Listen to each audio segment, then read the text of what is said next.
구약성경 전도서 10장 1절에서 15절까지의 말씀입니다. 구약성경 제가 가진 성경으로 958페이지가 됩니다. 전도서 10장 1절부터 15절까지의 말씀입니다.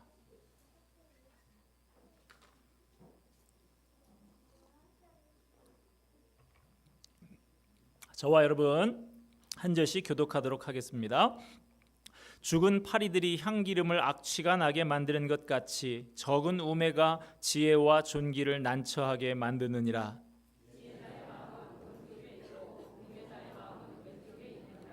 우매한 자는 길을 갈 때에도 지혜가 부족하여 각 사람에게 자기가 우매함을 말하느니라.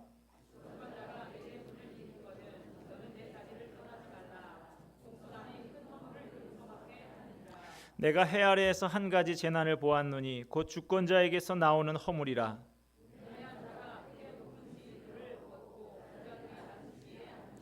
또 내가 보았노니 종들은 말을 타고 고관들은 종들처럼 땅에 걸어다니는도다.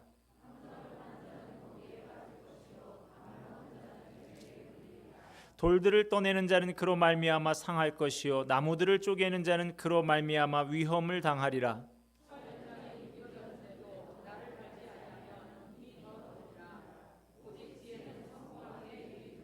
주수를 베풀기 전에 뱀에게 물렸으면 술객은 소용이 없느니라.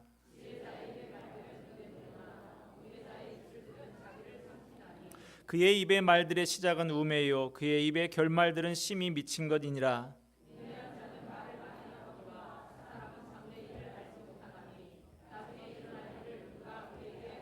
같이 봅니다. 우매한 자들의 수고는 자신을 피곤하게 할 뿐이라 그들은 성읍에 들어갈 줄도 알지 못함이니라. 아멘. 2014년이 이제 불과 얼마 뒤면 지나가고 이제 2015년 대망의 새해를 맞이하게 됩니다. 새해를 맞으면서 나는 또 우리 교회는 어떻게 살아야 하는가 다시 한번 생각해 보게 되었습니다. 오늘 가장 지혜로운 사람이라고 역사 이래 가장 지혜로운 사람으로 알려져 있는 이 솔로몬의 이 전도서의 말씀을 통해서 우리가 지혜로운 삶을 살 수 있는 비결을 깨닫게 되기를 바랍니다. 오늘 본문 전도서 10장에서 제일 많이 나오는 단어가 뭘까요? 제가 세어보면 우매 또는 우매자라는 단어입니다. 20절로 이루어진 이 본문에서 무려 9번이나 우매 또는 우매자라는 말이 나오고 있어요. 우매라는 말이 뜻하는 바가 뭡니까? 그 반대말은 뭡니까? 지혜라고 할 수 있는 것이죠. 그런 의미에서 사실상의 이 전도서 10장의 주제는 지혜입니다. 오늘 본문의 말씀의 주제는 한마디로 우매한 자가 되지 말고 지혜로운 자가 되라 이 말씀이에요. 오늘 본문은 반면교사적인 방법을 쓰고 있습니다. 지혜에 대해서 이것이 지혜다라고 가르쳐주는 것이 아니라 우매한 사람의 특징이 무엇인가를 보여줌으로써 우리는 그렇게 우매하게 살지 말자라는 결론을 내고 있는 것입니다. 오늘 본문에 나오는 우매자의 특징을 살펴보면서 반면교사로 삼으실 수 있게 되기를 바랍니다. 다가오는 새해에 인생을 지혜롭게 슬기롭게 사는 거룩한 하나님의 자녀가 되시기를 주님의 이름으로 축원드립니다. 첫 번째, 우매한 사람은 어떤 사람이냐? 작은 일을 소홀히 하는 사람입니다. 본문 1절 다시 보면 죽은 파리들이 향기름을 악취가 나게 만드는 것 같이 적은 우매가 지혜와 존귀를 난처하게 만드느니라. 알쏭달쏭한 말씀 같기도 하죠. 죽은 파리가 향기름을 악취가 나게 만든다. 이스라엘 사람들은 이 향기름을 참 좋아합니다. 결혼을 할 때도 중요한 지참물이 이 향유, 향기름이고요. 장례를 할 때도 이 향기름을 사용을 합니다. 그런데 이 아주 귀한 향기름 속에 파리 한 마리가 쏙 들어가서 빠져 죽으면 어떻게 되겠어요? 지금 그 상황을 이야기하는 것입니다. 그 조그마한 부주의 때문에 그 조그만 파리 한 마리가 이 안에 빠져 들어가게 되면 그 파리가 썩어서 향유 전체가 다 변질돼서 악취가 나게 된다라고 하는 것입니다. 무슨 뜻입니까? 작은 일에 소홀히 했다가는 전체를 다 망치게 된다는 것이죠. 우매자가 되는 것이, 어리석은 사람 되는 것이 전체가, 그 인생이 하는 일마다 다 어리석어서 그렇게 되는 것이 아닌 것입니다. 작은 것 하나를 가볍게 여겼다가 어리석은 사람이 될 수 있다는 것이죠. 그러니 작은 일도 소중히 여기고 작은 일에 충성하는 백성이 되어야 하는 것입니다. 그러므로 여러분, 다가오는 2015년 새해에 작은 일에 충성할 수 있는 저와 여러분 되시기 바랍니다. 성공하는 사람, 실패하는 사람, 하나님 앞에 인정받는 사람, 그렇지 못한 사람, 그 차이는 지극히 작은 것 하나에서 나타납니다. 우리가 여러 번 예배를 드립니다마는 예배 한 번이 우리의 인생을 바꿀 수 있어요. 예배 한 번 결석하고 지각하는 것이 아무것도 아닌 것처럼 보일 수 있습니다마는 그것이 삶의 어떤 결과로 나타나게 될지 모르는 것입니다. 봉사하는 일도 마찬가지죠. 그거 별것 아닌 것 같아 보여도 지극히 작은 것 하나를 통해서 우리 인생이 바뀔 수 있는 것입니다.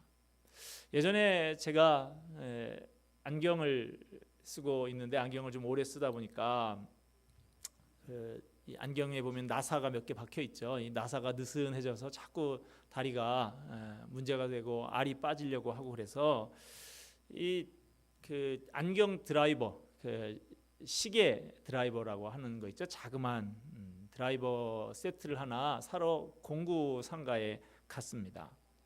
그래서 이거 좀 쓰는, 이런 용도로 쓰는 드라이버 셋 있으면 좀 주세요. 그랬더니 두 종류가 있다는 거예요. 하나는 중국제인데요. 좀 오래된 일이긴 합니다만 1,000원이래요. 여러 개 한 7, 8개쯤 들어있는 그 드라이버 세트가 1,000원밖에 안 하는 거예요. 하나는 독일제 또는 일본제 이런 게 있는데요. 9,000원이래요. 개수 똑같습니다. 겉보기에는 하나도 다른 것이 없어 보이는데 하나는 중국제는 1,000원이고 독일제는 9,000원이에요. 9배나 차이가 납니다. 제가 주인한테 물었습니다. 아니 겉보기는 뭐 거의 다 비슷해 보이는데 왜 이렇게 물건값이 뭐 2배, 3배도 아니고 9배나 차이가 나냐, 그렇게 물어보니까 그 주인 말이 쇠가 달라요. 그런 말을 해요. 아니 뭐가 다르냐 그랬더니 원래 뭐 원쇠와 같을지 모르지만 이 독일제는 이 마무리 공정에 담금질이 잘 돼 있어서 쇠가 강하기 때문에 비싸다라고 하는 거예요. 중국제는 이거 몇 번 쓰면 금방 끝이 무뎌져서 못 쓰게 되지만 독일제는 오래도록 써도 그 드라이버 끝이 무뎌지지 않는다는 거예요. 그래서 9배나 비싸다. 9배가 비싸지만 9배 오래 가요. 그런 얘기를 하는 거예요. 그래서 제가 어느 걸 살까? 1,000원짜리를 살까? 9,000원짜리를 살까 하다가 하나를 샀습니다. 뭘 살게요? 예, 저를 어떻게 평가하시는지. 예, 9,000원짜리를 샀습니다. 그거 아직도 쓰고 있어요. 오래됐는데 아직도 써요. 제가 그 물건을 사면서 이런 생각이 들었습니다. 야, 하나님이 사람을 들어 쓰실 때도 이렇겠구나라는 생각이 들어요. 인류와 삼류의 차이가 바로 이런 것이죠. 언뜻 보기에는 별 차이가 없어 보입니다. 그러나 작은 일을 처리할 때 얼마나 소홀함이 없이 충성을 다하는가, 거기에 따라서 인류와 삼류가 결정이 되는 것이죠. 작은 일이라고 소홀히 하는 사람은 우매한 사람인 것입니다. 그런 삶의 태도가 삼류 인생을 만드는 것이죠. 가만히 보면 그 마음속에 큰 일만 꿈꾸고 큰 일에만 마음에 두고 작은 일에는 소홀히 하는 사람이 있습니다. 그런 분들 계시면 기억하시기 바랍니다. 작은 일에 충성해야 큰 일도 주어지는 것이 하나님의 법칙입니다. 여러분, 새해에는 작고 사소한 일에 최선을 다해서 하나님 앞에 인정받고 귀하게 쓰임받는 저와 여러분이 되기를 바랍니다. 둘째로 오늘 본문에 나오는 우매한 사람, 어떤 사람이냐? 악한 편에 서는 사람입니다. 본문 2절 말씀 보겠습니다. 지혜자의 마음은 오른쪽에 있고 우매자의 마음은 왼쪽에 있느니라. 이것도 알쏭달쏭한 말씀 같아요. 여기에 오른쪽하고 왼쪽이 나오는데요, 성경에 보면 하나님의 것, 옳고 좋은 것, 이것은 다 오른쪽으로 나와요. 하나님의 오른팔, 하나님의 능력의 오른손, 뭐 이렇게 말이 나와요. 그리고 마귀의 것, 그런 것, 세상적인 것, 육적인 욕심을 이루는 것, 나쁜 것, 이런 거는 다 왼쪽으로 묘사되어 있는 것이 성경의 기록 방법입니다. 예를 들어서 시편 16편 8편에 보면 이런 말씀이 나오는데요, 내가 여호와를 항상 내 앞에 모시며 그가 나의 오른쪽에 계심으로 내가 흔들리지 아니하리로다.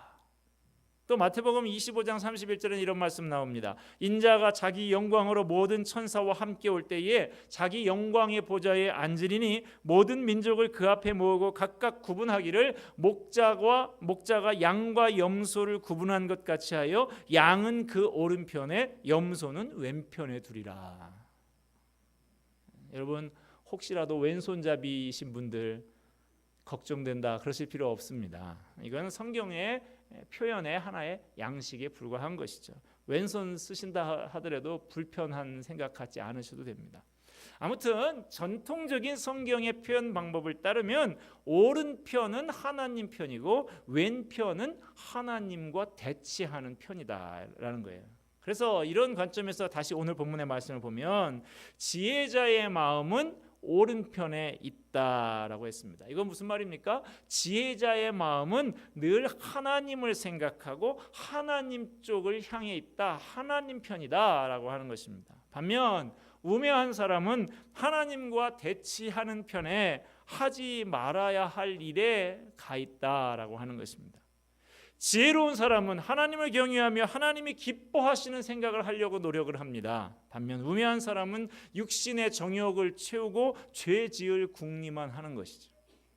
범죄 심리학자들 말을 들어보면요, 범죄자들의 IQ의 평균이 110 정도 된다고 그래요.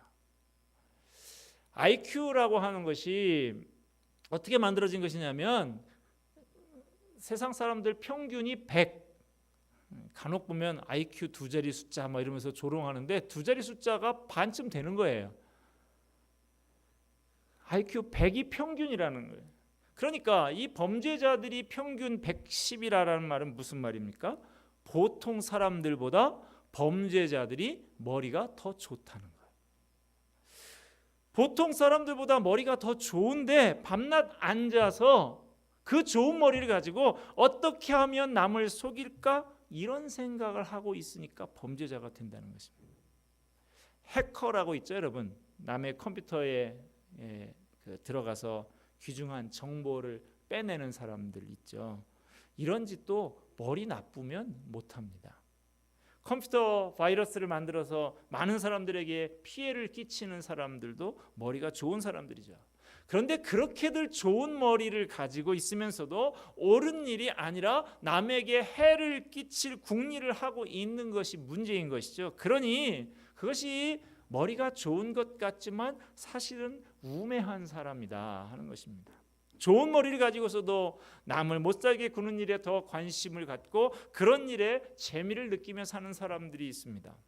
교회 안에도 다 똑같은 것 같아도 굳이 나누자면 두 종류의 교인이 있습니다.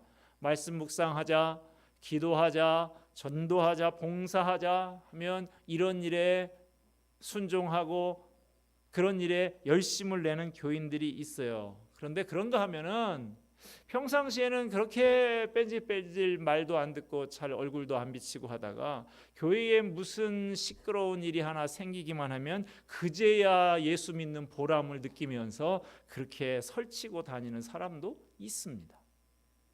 남 부족한 것 소문을 퍼뜨리고 잘 알지도 못하면서 자기 추측을 더해서 이야기를 하고 다니는 사람들이 있어요. 참 어리석은 사람들인 것이죠. 어리석은 사람은 꼭 어리석은 선택만 하고 어리석은 편에 선다는 것입니다. 여러분, 한 해를 보내고 새해를 맞이하는 이 시간에 결심하기를 바랍니다. 새해에는 왼쪽 편에 서지 마시기를 바랍니다. 일을 안 되게 하고 시끄럽게 하고 사람을 주저앉히고 끌어내리는 그런 우매한 자의 편에 서지 마시기를 바랍니다. 항상 오른편에 서십시다. 하나님 편에 서는 지혜로운 사람이 되십시다. 일을 되게 하고 평안하게 만들고 사람을 살리고 세워주는 편에 서는 저와 여러분이 되기를 바랍니다. 세 번째로 우매한 사람은 어떤 사람이냐? 함정을 파는 사람이라고 나옵니다. 오늘 본문 8절과 9절 말씀을 보겠습니다. 함정을 파는 자는 거기에 빠질 것이요 담을 허는 자는 뱀에게 물리리라. 돌을 떠내는 자는 그로 말미암아 상할 것이요 나무들을 쪼개는 자는 그로 말미암아 위험을 당하리라. 이 말이 무슨 말이냐?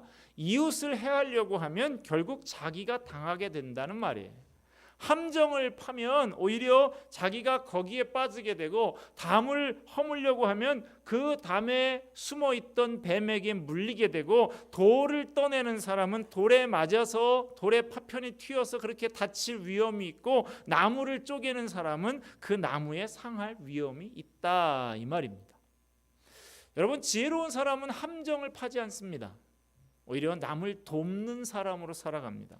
옛 어른들 말씀에 인생에는 올무 인생도 있고 징검다리 인생도 있다 그랬어요. 어떤 사람은요 옆에만 가면 피해를 입습니다. 찬바람이 쌩쌩 돌고 가시가 돋쳐 있어서 그 사람 곁에 가면 꼭 따갑고 쓰라려요. 반면에 어떤 사람은 옆에 가면 도움을 받습니다. 포근해요.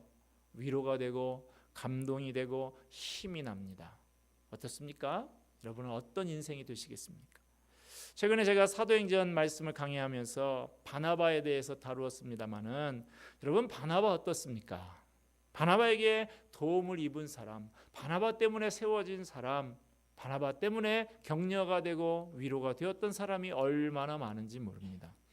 시편 7편 15절 말씀은 이렇게 말씀합니다. 그가 웅덩이를 파 만들며 제가 만든 함정에 빠졌도다. 하나님께서는 함정을 파는 사람으로 하여금 자기가 스스로 그 함정에 스스로 빠지게 하십니다. 에스더서를 보십시오. 하만이 팠던 함정에 결국에 자기가 빠지지 않습니까? 모르드게를 매달려고 그렇게 죽이려고 했던 나무에 자신이 매달리고 있지 않습니까? 그것이 바로 성경의 원리라는 거예요.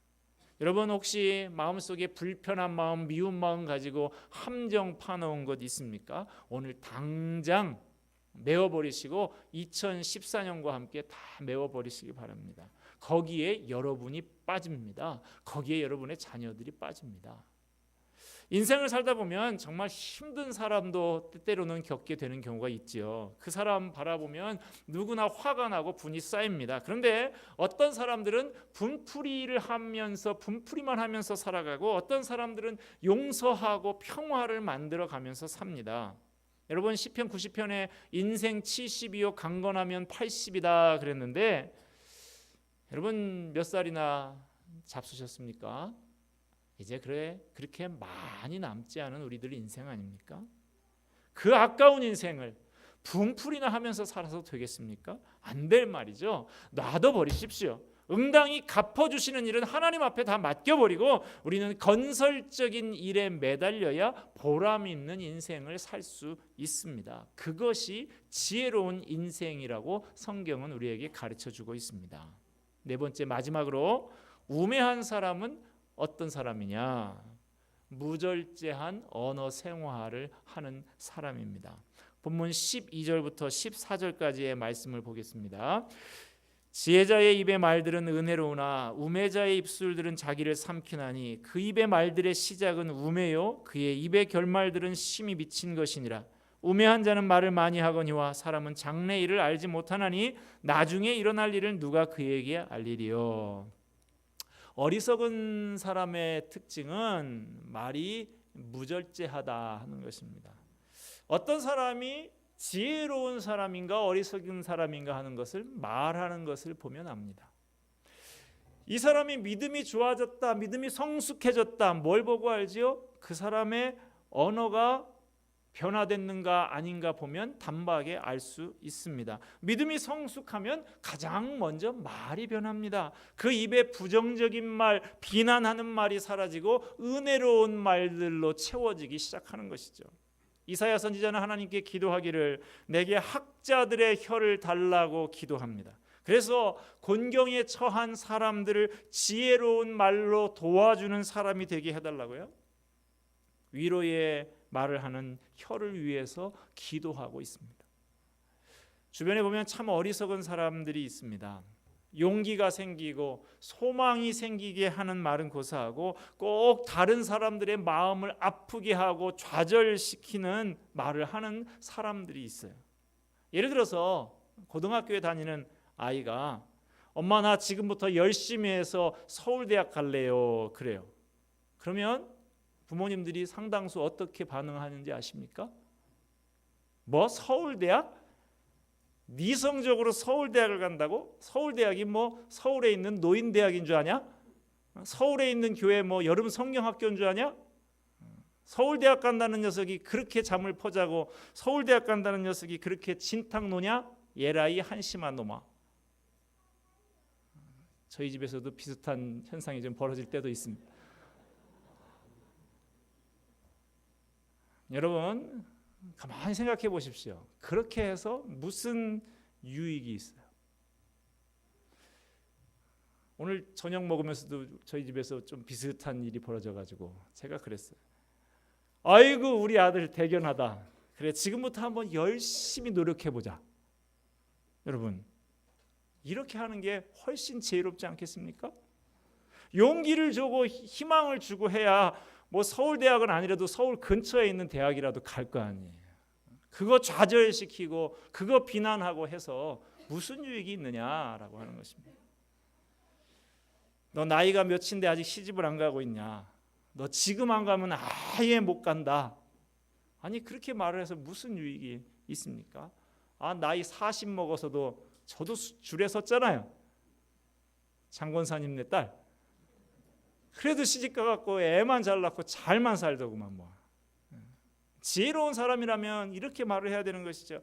그래 하나님께서 더 좋은 것 주시려고 기다리게 하시고 기도하게 하시는 거야. 그렇게 말해야죠. 그 학교 나오면 취직도 못하더라 이렇게 말할 것이 아니라 재벌 회장 중에서 좋은 대학 나온 사람 나 별로 못 봤다 이렇게 열심히 도전해 보라고 격려해 줘야 하는 것입니다. 말씀을 맺습니다. 여러분 다가오는 2015년 어떻게 사시겠습니까? 우매한 자로서 사시겠습니까? 지혜로운 자로서 살고 싶으십니까? 지혜로운 사람으로 살기로 결심하십시다. 그러려면 작은 일에 충성하십시다. 이 새해에는 작고 사소한 일에 최선을 다해서 하나님 앞에 인정받고 귀하게 쓰임 받으시기를 바랍니다. 악한 자의 편에 서지 마십시다. 이를 안 되게 하고 시끄럽게 만들고 사람을 주저앉히고 끌어내리는 우매한 사람의 편에 절대로 서지 말고 항상 하나님 편에 서는 지혜로운 사람이 되십시다. 이를 되게 하고 평안하게 만들고 사람을 살리고 세워주는 편에 서시기를 바랍니다. 남 넘어뜨리려고 함정 파지 마십시다.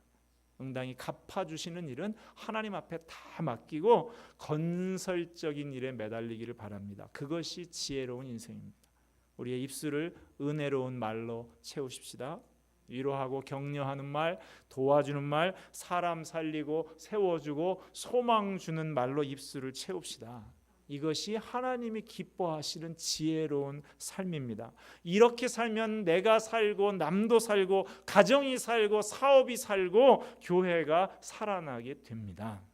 아무쪼록 오늘 말씀 기억하면서 지혜로운 사람 되어서 올 한 해 새해에 우리가 모두가 다 평화하고 하나님의 부어주시는 넘치는 축복을 경험하는 한 해가 되기를 주님의 이름으로 축원드립니다.